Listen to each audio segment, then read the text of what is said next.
नमस्कार दोस्तों, स्वागत है आपका फिर से एक और नई कहानी में। तो आज हम देखने जा रहे हैं एक बहुत ही सुंदर और दिलचस्प दोस्ती की कहानी। ये कहानी दोस्ती की ऐसी मिसाल बना देती है जो शायद ही आप कभी भूल पाएंगे। तो आइए सीधा चलते हैं कहानी की तरफ। कहानी शुरू होती है साल 1970 में, जहां वेणु नाम का ये लड़का नाटकों की दुनिया का दीवाना है। नाम के लिए तो वेणु अभी स्कूल में पढ़ता है, पर उसका मन पढ़ाई से ज्यादा फिल्मों और नाटकों में लगता है और उसका ज्यादा समय अपने गांव में हो रहे नाटकों को देखने में निकलता है। अब एक दिन वेणु को खबर मिलती है कि आज गांव में 5:30 बजे नाटक शुरू होने वाला है। वेणु बिना समय खराब किए उस नाटक के लिए पहुंच जाता है। वेणु को वहां देख के नाटक के प्रोड्यूसर उसे एक काम सौंपते हैं। वो वेणु को कहते हैं कि जमींदार की हवेली पे मुरली नाम का एक म्यूजिशियन है, तुम जाओ और उसे यहाँ लेके आओ। आज हमें नाटक के लिए उसकी जरूरत है। नाटक से जुड़े हुए किसी भी काम को वेणु कभी मना नहीं करता। वो भागते भागते हवेली पे पहुंचता है और वहां से मुरली को ले आता है। मुरली नशे में धुत है और वेणु को शक हो रहा है कि क्या ये गाना बजा भी पाएगा। पर नाटक के दौरान वेणु जब मुरली को बजाते हुए देखता है तो वो उसका फैन बन जाता है। उसे समझ आ जाता है कि लोग मुरली की इतनी तारीफ क्यों करते हैं। मुरली में काबिलियत कूट कूट के भरी है और वो हर तरह के इंस्ट्रूमेंट बहुत ही अच्छी तरह से बजाता है। मुरली की वजह से ये नाटक सफल हो जाता है और लोग तालियां बजा के सारे कलाकारों का धन्यवाद करते हैं। और बस उसी दिन से मुरली और वेणु में दोस्ती हो जाती है। पर उस नाटक के बाद मुरली वेणु को 2 साल बाद मिलता है।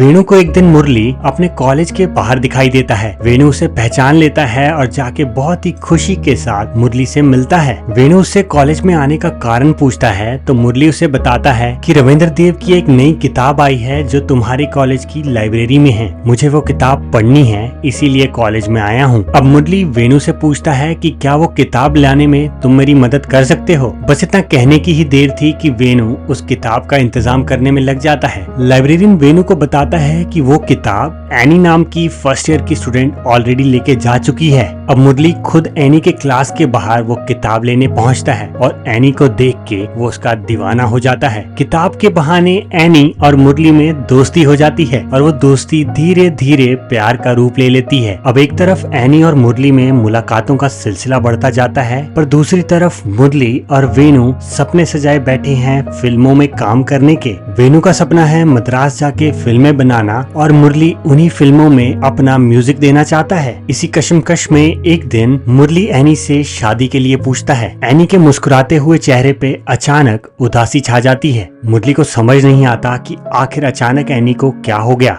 डरते हुए एनी उसे बताती है कि मेरे जीजा जी हमेशा से मेरे पीछे पड़े रहते हैं और चाहते हुए भी मैं उनसे अपना छुटकारा नहीं पा सकती, क्योंकि अगर मैंने कोई भी कदम उठाया तो वो मेरी बीमार दीदी को हमेशा के लिए छोड़ के चले जाएंगे और मैं अपनी बहन के साथ ऐसा बिल्कुल नहीं कर सकती। ये बात सुन के मुरली का दिल टूट जाता है। उसे यकीन नहीं हो रहा कि जिस एनी को उसने सच्चे दिल से चाहा था वो उसे ये सब कह रही है। इसके बाद मुरली कुछ महीनों के लिए वहाँ से गायब हो जाता है। उसका किसी को अता पता नहीं। वेणु उसे जगह जगह ढूंढता है पर उसकी सारी कोशिशें फेल हो जाती हैं। पर एक दिन अचानक से वेणु को एक चिट्ठी मिलती है। ये चिट्ठी उसे मुरली ने भेजी है जो उसे मद्रास चलने की बात कह रहा है। अब मुरली और वेणु एक साथ एक ट्रेन में बैठ के मद्रास पहुंच जाते हैं, आंखों में बड़े बड़े सपने लेके। वेणु और मुरली मद्रास बहुत उम्मीदें लेके आए थे। उनकी आंखों में बड़े बड़े सपने थे, पर मद्रास पहुंच के उन्हें जिंदगी की असली सच्चाई का पता चलता है। एक छोटी मोटी नौकरी के लिए भी उन्हें जगह जगह धक्के खाने पड़ते हैं। ना ही मुरली को कोई म्यूजिशियन काम देता है और वेणु अभी भी फिल्मों की दुनिया से बहुत दूर है। पर दोनों के हौसले टूटने का नाम नहीं ले रहे। दिन रात मेहनत कर करके मुरली इंद्रधनुष नाम के एक म्यूजिक कंपोजर के साथ काम करने लग जाता है और कुछ ही दिनों में इंद्रधनुष को मुरली की काबिलियत का एहसास भी हो जाता है। उसे पता है मुरली में बहुत गुण हैं और वो एक कामयाब म्यूजिशियन बनने से बस कुछ ही पल दूर है।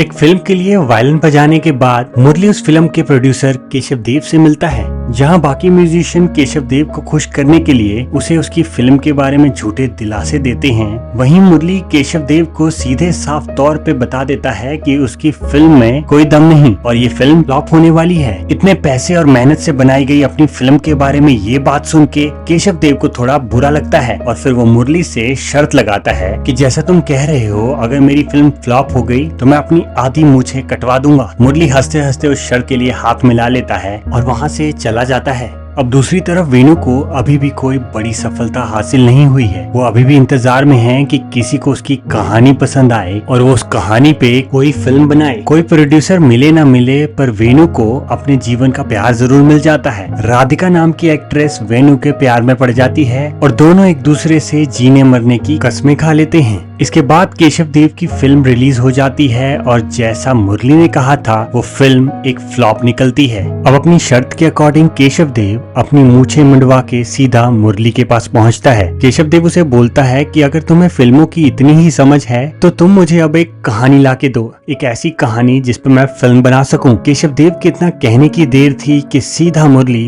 वेणु के पास जा पहुंचता है। वो उसे उस प्रोड्यूसर से मिलाता है, जिसके बाद वेणु केशव देव को अपनी कहानी सुनाता है। कहानी केशव देव को बहुत पसंद आ चुकी है और अब वो इस पे फिल्म बनाना चाहता है। अपनी पहली फिल्म मिलने के बाद वेणु की आंखें खुशी से भर चुकी हैं। मुरली भी अपने दोस्त की खुशी में ही बहुत खुश है। आखिर दोनों का मद्रास आना सफल हो चुका है। अब वेणु चाहता है कि उसकी पहली फिल्म के लिए सारा म्यूजिक मुरली बनाए, लेकिन मुरली अभी पूरी तरह से फिल्मों में काम करने के लिए तैयार नहीं है। मुरली उसे कहता है कि अभी फिल्मों का मुझे इतना एक्सपीरियंस नहीं है और क्योंकि ये तुम्हारी पहली फिल्म है तो मैं नहीं चाहता इसमें कोई भी गड़बड़ हो, इसलिए हमें इंद्रधनुष को लेना चाहिए। वो एक काफी अच्छा म्यूजिक कंपोजर है और बड़ी बड़ी फिल्मों में काम कर चुका है। ये सुन के वेणु के चेहरे पे थोड़ी उदासी आ जाती है, जो मुरली को बिल्कुल पसंद नहीं आती। मुरली चुपके से इंद्रधनुष को अपने गानों की एक कैसेट ला के देता है। वो उसे कहता है कि ये गाने आप इस फिल्म के लिए यूज कर सकते हैं, पर वेणु को इस बात का बिल्कुल पता नहीं चलना चाहिए। अब बहुत मेहनत और लगन के साथ वेणु उस फिल्म पे काम शुरू करता है। फिल्म बन के खत्म होती है और थिएटर्स में आ जाती है और लोगों के द्वारा फिल्म को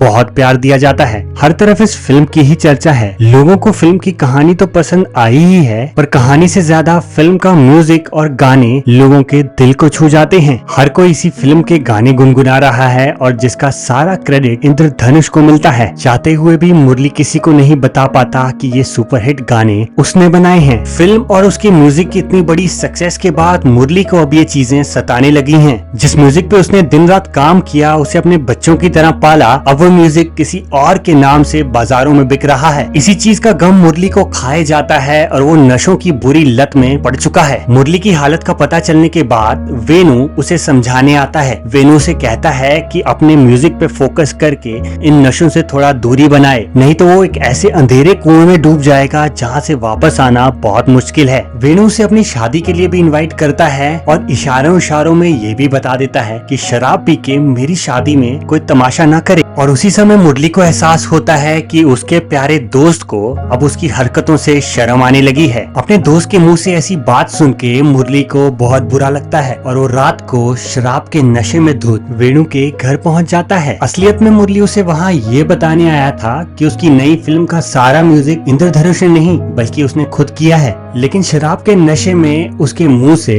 बात बिगड़ जाती है और वेणु उस पे गुस्सा हो जाता है और उसे बुरा भला सुनाता है। मुरली से ये बेइज्जती सहन नहीं होती और वो रोता रोता वेणु के घर से निकल जाता है। पर जाते जाते मुरली की वो गानों की कैसेट वहीं उसके घर के बाहर छूट जाती है। सुबह उठ के जब वेणु उस कैसेट को सुनता है तो उसे एक जोर का धक्का लगता है। उसे यकीन नहीं होता कि अपने दोस्त के साथ इतना बुरा बर्ताव करके मैंने उसे अपने घर से निकाल दिया, पर वो तो मुझे अपनी असलियत बताने आया था। मेरी जिस पहली फिल्म के चर्चे लोगों में हो रहे हैं वो दरअसल मुरली के म्यूजिक के कारण ही हो रहे हैं। उसकी आंखें आंसू से भर जाती हैं और वो भागता भागता मुरली को ढूंढने उसके घर पहुंचता है, पर अब देर हो चुकी है। मुरली वहां से निकल के कहीं गायब हो चुका है। वेणु को अपनी की गई गलती का पछतावा है और वो उसका सारा गुस्सा इंद्रधनुष पे निकालता है। अभी तक इंद्रधनुष ने भी उसको धोखे में रखा और मुरली का म्यूजिक अपना बना के बेचता रहा। इस घटना को कई साल बीत जाते हैं और मुरली के जाने के बाद वेणु जितनी भी फिल्में बनाता है वो सारी की सारी फिल्में फ्लॉप हो जाती हैं। मानो वेणु की अच्छी किस्मत मुरली के साथ ही चली गई हो। इस घटना को अब 50 साल हो चुके हैं और मुरली को ढूंढते ढूंढते वेणु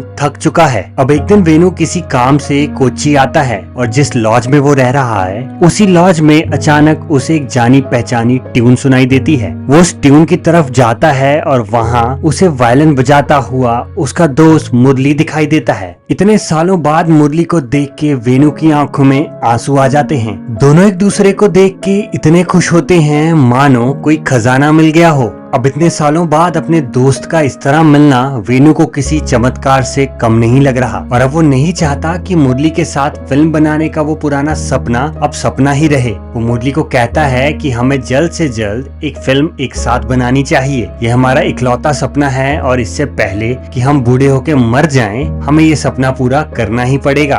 वेणु ने एक बहुत सुंदर कहानी लिख के रखी है जिसके साथ मुरली का म्यूजिक एकदम परफेक्ट बैठ रहा है। फिल्म का काम शुरू होता है पर अब जरूरत है उन्हें एक प्रोड्यूसर की जो इस फिल्म पे अपने पैसे लगा सके और तभी कहानी में एंट्री होती है जैन की। जैन का चेहरा देख के मुरली और वेणु की पुरानी यादें ताजा हो जाती हैं क्योंकि जैन का चेहरा उन्हें जाना पहचाना लग रहा है। दरअसल जैन केशव देव का बेटा है और केशव देव वही शख्स है जिसने वेणु की वो पहली फिल्म प्रोड्यूस की थी। फिल्म में मेन रोल के लिए वेणु नितिन मौली को चुनता है। नितिन एक काफी अच्छा एक्टर है पर पिछली कोई भी फिल्म हिट ना देने की वजह से उस पे काफी प्रेशर है। एक के बाद एक फ्लॉप फिल्में देने के बाद इंडस्ट्री के लोग और रिपोर्टर हमेशा उसके पीछे पड़े रहते हैं। वेणु और मुरली के बारे में जानने के बाद नितिन का काम करने का हौसला और भी बढ़ जाता है। कुछ ही समय बाद पूरी टीम की मेहनत रंग लाती है और वेणु एक बहुत ही सुंदर फिल्म बनाने में सफल हो जाता है। पर प्रॉब्लम अब फिल्म को रिलीज करने में आ रही है।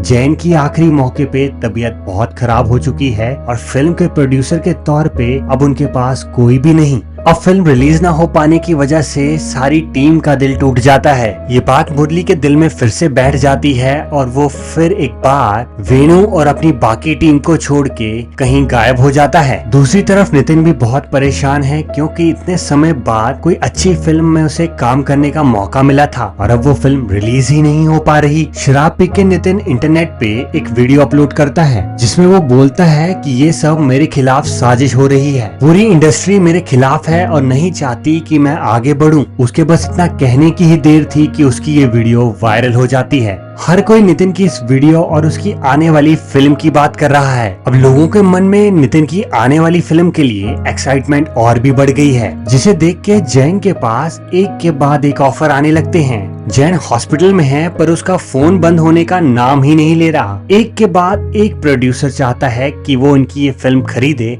और अपने थिएटर में चलाए। फाइनली ये फिल्म थिएटर में रिलीज होने को तैयार है पर वेणु ये फिल्म पहली बार अपने दोस्त मुरली के साथ देखना चाहता है। उसे मुरली का नया एड्रेस पता चलता है और वो सीधा मुरली को लेने कोयम्बटूर पहुंचता है। मुरली को कहता है कि हमारी फिल्म आज थिएटर में रिलीज हो रही है और मैं चाहता हूँ कि हम दोनों ये फिल्म एक साथ देखें। दोनों थिएटर पहुंचते हैं और हॉल के बाहर खड़े होके अंदर बैठे लोगों की आवाजें सुनने लगते हैं। क्लाइमैक्स के दौरान पूरा हॉल तालियों से गूंज उठता है। मुरली और वेणु को समझ आ गई है कि उनकी फिल्म सफल हो चुकी है। अपनी आंखों में जो वो सपना लेके मद्रास आए थे वो सपना आज 50 सालों बाद पूरा हुआ है। मुरली और वेणु ने फिर साबित कर दिया कि अगर दोस्ती में ताकत हो तो कोई भी मुश्किल बड़ी नहीं लगती। समय जरूर लगेगा पर आपको सफलता जरूर मिलेगी। तो यहाँ इसी के साथ हमारी आज की कहानी खत्म होती है।